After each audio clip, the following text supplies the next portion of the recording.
What's up? It's Nick again, and we are going to talk about the 5 biggest mistakes I see writers making when they're talking about publishing, or the biggest publishing mistakes, we'll call it, whatever. I'm sure there's plenty more, but these are the 5 that I see.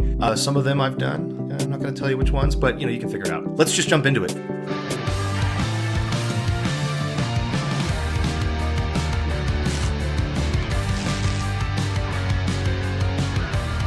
First of all, if you are trying to get a publisher or an agent to listen to you, to pay attention to you, you're just spending all your time querying agents. You're spending all your time sending emails to publishers and begging them to read your amazing manuscript. You're wasting your time. Not because your stuff isn't good. I'm sure it's great. It's the best book ever written. We know. But you should just go self-publish it. Just go throw it out there to the world. Because you're going to find that the world is going to tell you right away whether or not you are worth it or not. So let self-publishing tell you your book's worth. Now, I know that sounds pretty harsh, but the truth of the matter is your book could be very, very great.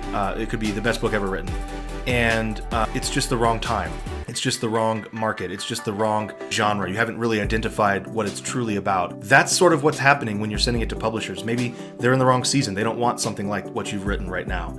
You could keep trying and eventually go back to the same publishers, the same agents, and say, what about now? But pretty soon they're going to stop listening to you. So I recommend just throwing it out there and seeing what happens. Now, obviously we can talk about marketing and get into that stuff that you should be doing for all these books anyway.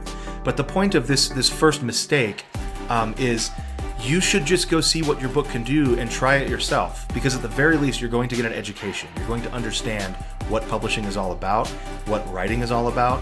What could happen is maybe something shifts in the market and seasons change or whatever, and all of a sudden your book starts to do really well.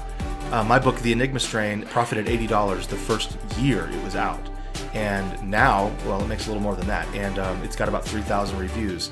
If I had just submitted it to an agent or publisher or 100 different agents and publishers, and they all said no, I would have put it in my desk and said, well, nobody wants this book, it's not very good. And now I've built a career on the back of that book. And so I think the first mistake we make is thinking we need to submit, we need to send it to an agent, to a publisher. The world has changed now, and it's continuing to change in favor of indies like me and you. Just go put your book out there. Go upload it to Kindle. Go upload it to Draft to Digital. Go throw it out there and see what happens. You're going to get an education. Mistake number 2, piggybacking off the first one,